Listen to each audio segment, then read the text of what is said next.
Naitwa Chief Abbas Mpumule Kitete, katibu mkuu wa Baraza la Mila na Desturi.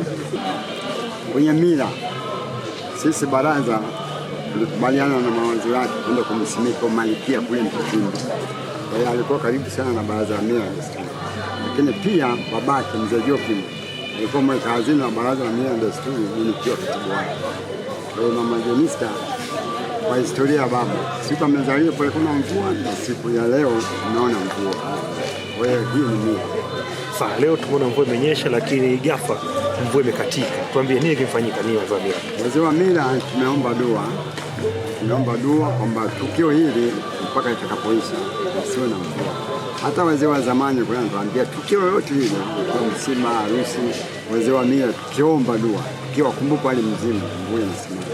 Hata kama mvua ilikuwa kubwa sana. Kwa hiyo tunakuja na tunafanya hiyo kazi tukiwa hapa. Kwa hiyo tuhakikishia hali ya hewa katika mpaka tukio inaisha haitafungua mvua katika tukio hili mpaka tutakapomaliza. Tunaendelea kuizuia hiyo kwa siku nzima ya leo na kesho tunaendelea kuizuia. Tunaanza matukio yote hapa na kule, tunakwenda kumzika Mheshimiwa Jenista. Kama familia mila, mvua haitaendelea kunyesha.